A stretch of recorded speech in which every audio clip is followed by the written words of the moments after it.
pessoal, bem-vindos ao episódio de número 58 do On Top, o podcast oficial do Top F1 de RH, premiação referência do segmento de recursos humanos no Brasil. Eu sou Daniel Consani, CEO do Grupo Top RH. O tema de hoje mexe com uma atenção que todo profissional de gestão e líder na área de recursos humanos já sentiu na pele. RH fala de pessoas, CEO fala de negócios. E quando essas duas línguas não se encontram, quem perde é a empresa toda, a gente sabe disso. E para discutir isso, eu recebo o Diego Rondon, conselheiro de empresas e CEO da Evolve, que tem uma visão rara, porque ele já sentou e senta nos dois lados da mesa, né, Diego? Como gestor e como conselheiro de RH. Diego, obrigado pela sua presença, seja muito bem-vindo. Obrigado, Daniel. Prazer estar aqui para a gente fazer esse bate-papo. Confesso, eu estou com altas expectativas aqui. Tem muita coisa boa para conversar. Boa, também estou e tenho certeza que a nossa audiência também.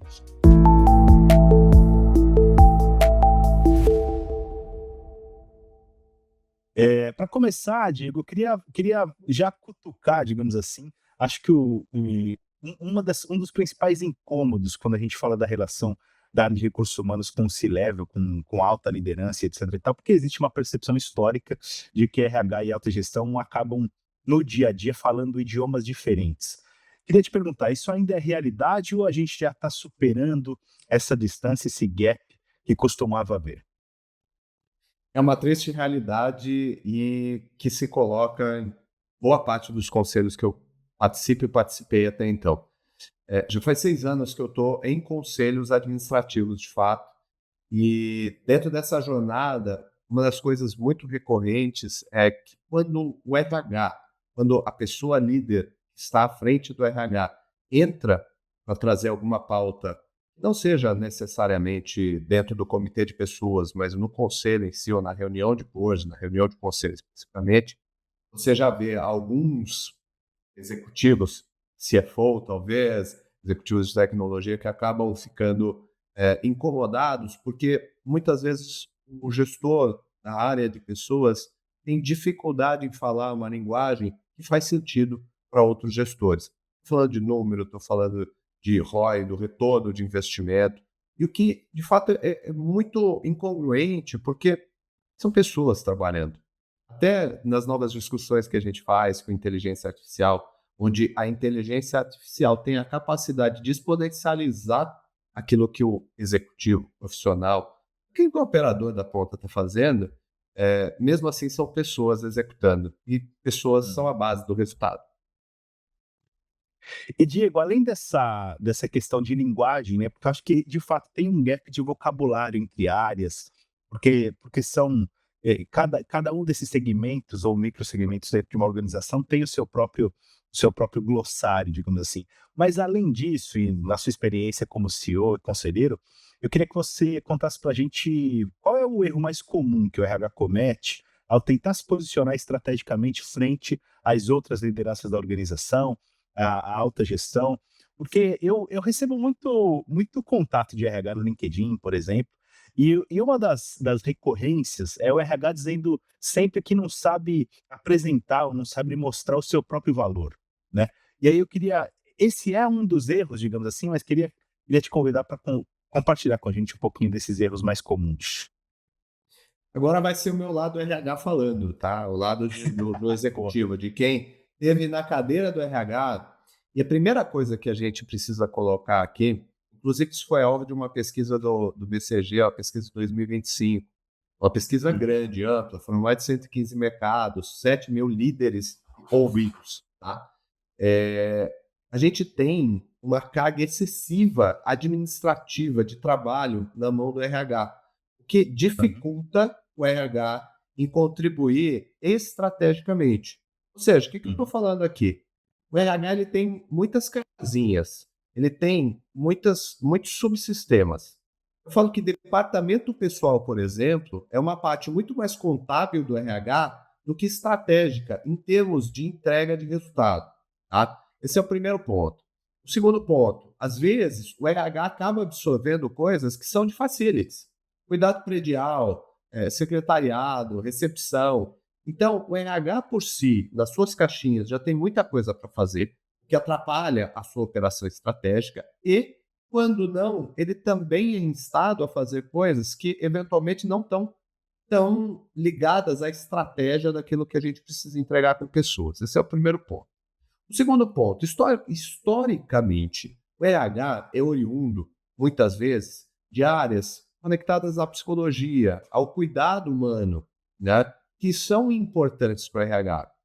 Mas, com uma ação mais moderna e mais estratégica, a visão de negócio passa a ser chave para que o RH Uhum. possa fazer resultado. E eu vou te dizer, inclusive tem um estudo da Gallup que mostra que engajamento ou baixo engajamento custa caro.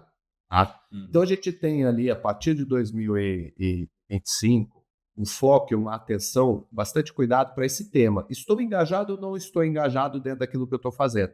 E vou te dizer, 64% das pessoas, segundo essa pesquisa, tá?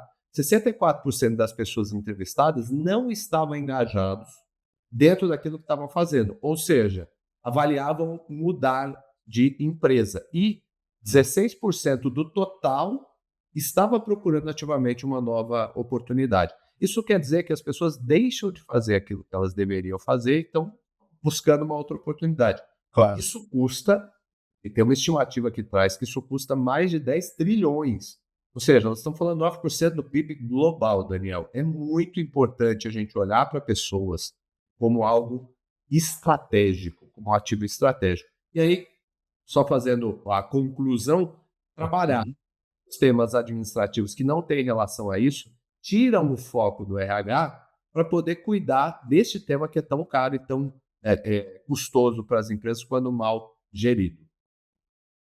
Com certeza o que dá a medida do quão importante é o tema que a gente está abordando. Agora eu queria te perguntar, Diego, o que que diferencia um RH operacional de um RH de fato estratégico aos olhos de um CEO? Porque teve um caso recente que rodou muito, né, o CEO da Bolt, é uma empresa global de mobilidade urbana e entregas, ele disse ter demitido todo o time de RH, porque segundo ele, a área só criava problemas.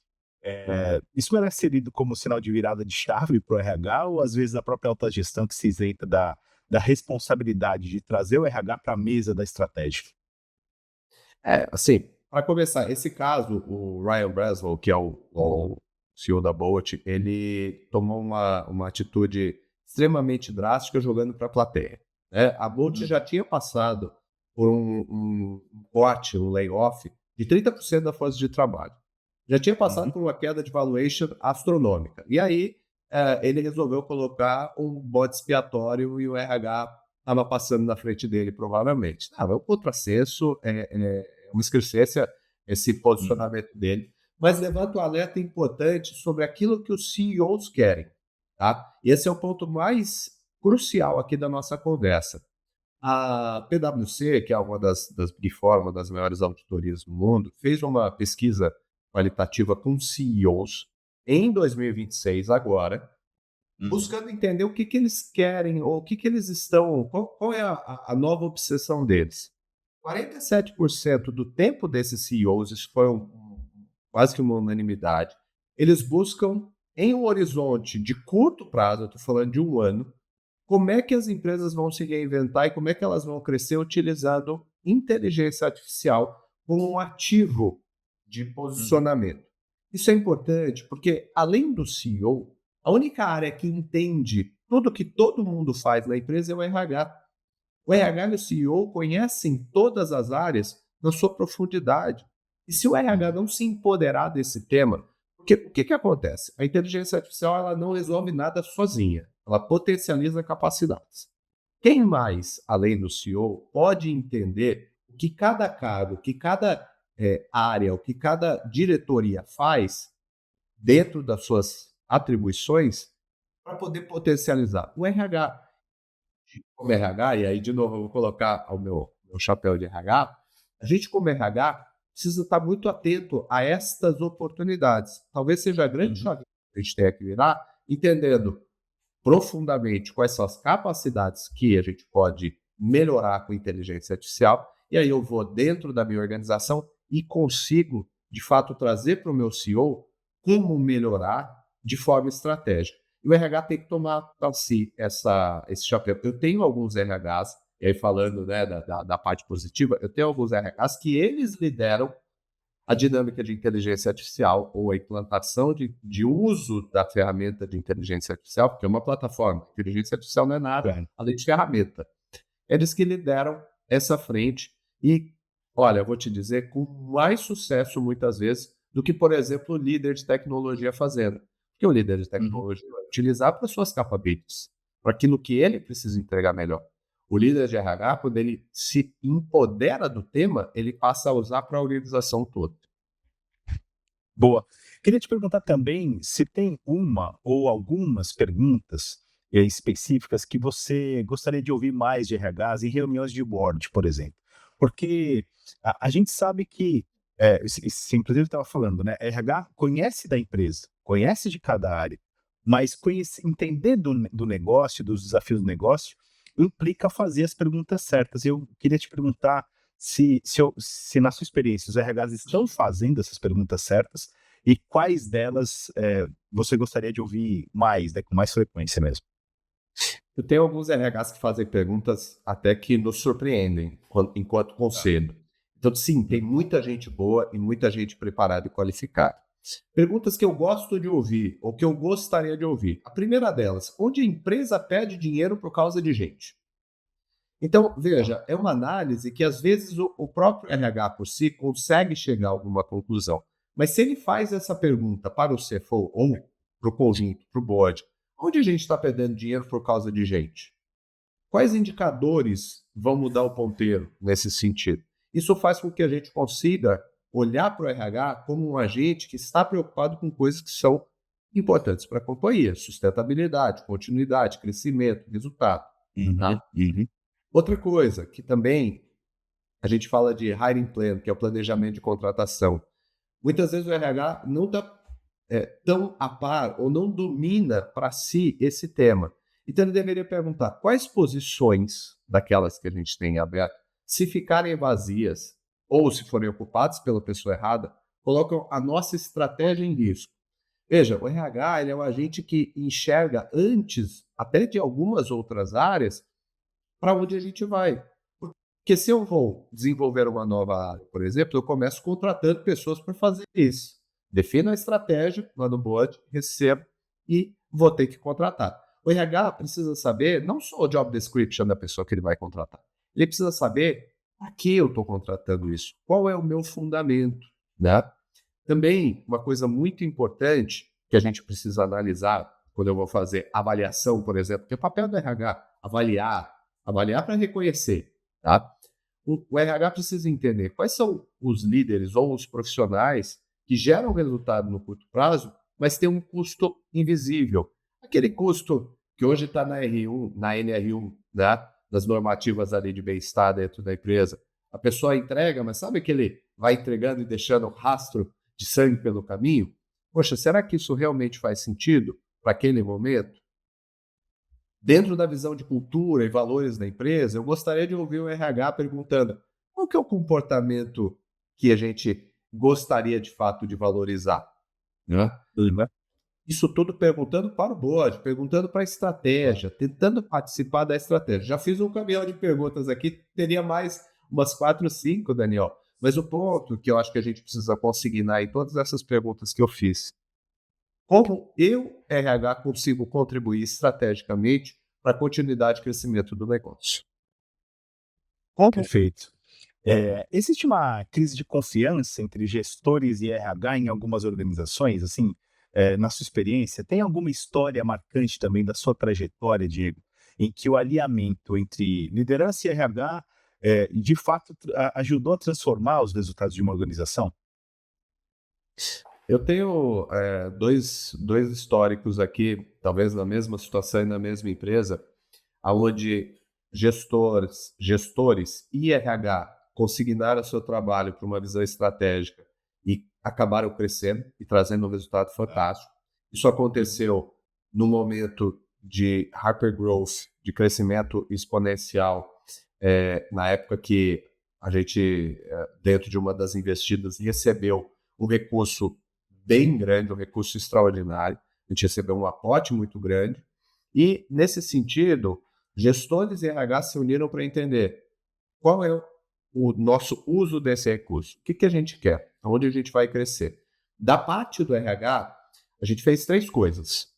A gente contratou muito bem, ou seja, buscou entender no mercado quem eram as melhores pessoas e o que a gente precisava para trazer esses profissionais.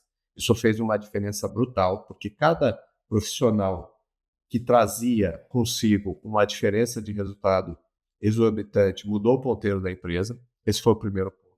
O segundo ponto, a gente conseguiu avaliar bem, e aí dentro daquela questão do o profissional que está entregando, ele entrega de forma sustentável no médio e no longo prazo.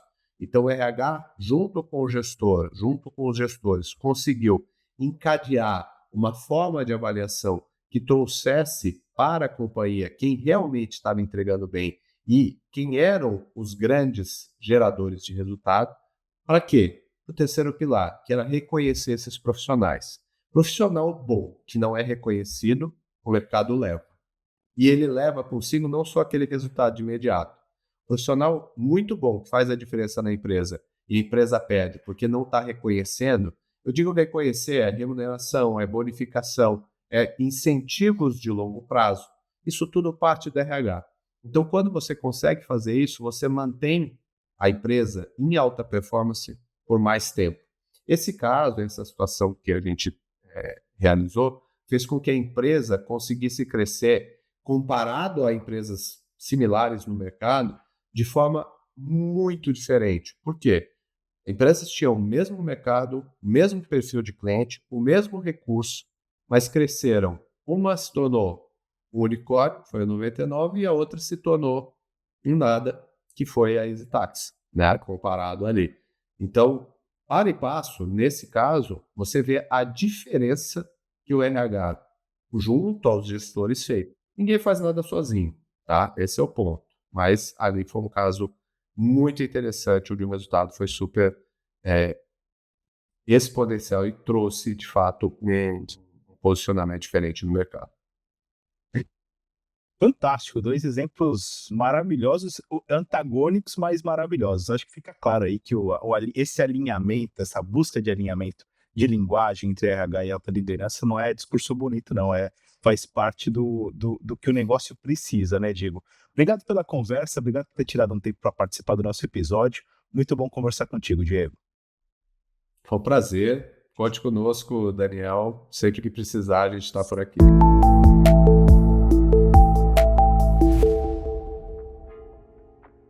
Muito obrigado pela participação de vocês, obrigado para a nossa audiência também.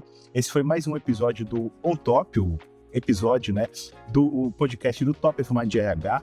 A gente se vê no próximo episódio. Fica aqui também o convite para você que está nos escutando e é profissional de recursos humanos para participar do Colégio Eleitoral do Top. Basta acessar topofmindrh.com.br. É só acessar, fazer um breve cadastro. Você pode até fazer o cadastro direto no LinkedIn, por exemplo, que aí facilita muito mais. Começar a participar do Colégio Eleitoral, fazer a votação, votar em todas as categorias do Top. Fica aqui o convite também para você seguir o Top em todas as redes sociais, no Instagram principalmente, no LinkedIn também. É sempre bom fazer a nossa comunidade continuar crescendo.